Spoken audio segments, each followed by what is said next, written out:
মনে হয় বলবো কি আলোচনা করেছি।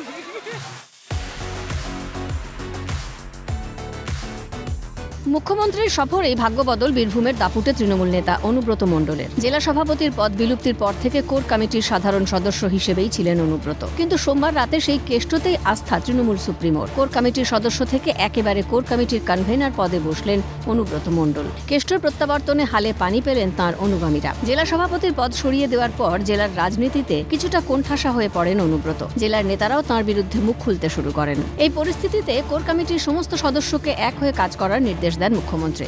আর এরপরই এক অন্য ছবি দেখল বীরভূম। মুখ্যমন্ত্রী সভামঞ্চ ছাড়তেই একান্তে গুনগুনিয়ে কথা হলো কেষ্ট শতাব্দীর। সবাই যখন মুখ্যমন্ত্রীর পিছনে পিছনে যাচ্ছেন, তখন সভামঞ্চে ভরা বসন্ত আর কি। ইতিমধ্যে অভিনেত্রী শতাব্দী রায়ের সঙ্গে অনুব্রত মণ্ডলের খোশ মেজাজে গল্পের ছবি ভাইরাল সামাজিক মাধ্যমে। আর হবেই বা না কেন?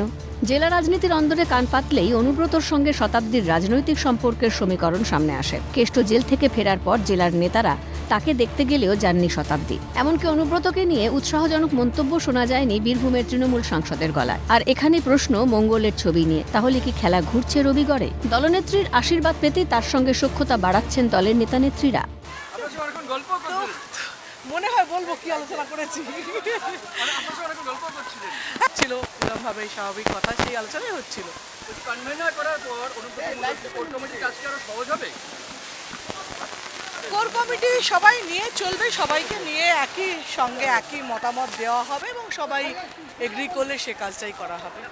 এদিন মুখ্যমন্ত্রীর পাশে দাঁড়িয়ে পরিষেবা প্রদান কর্মসূচিতে অংশ নিতে দেখা যায় কেষ্টকে। ছিলেন একেবারে খোশ মেজাজে। তাহলে কি ধীরে ধীরে পুরনো ছন্দে কেষ্ট আবার হয়ে উঠবেন বীরভূমের একচ্ছত্র অধিপতি? উত্তর সময়ের অপেক্ষায়। ক্যামেরায় জ্যাকি সিং এর সঙ্গে রাজা সাহার রিপোর্ট, ক্যালকাটা নিউজ।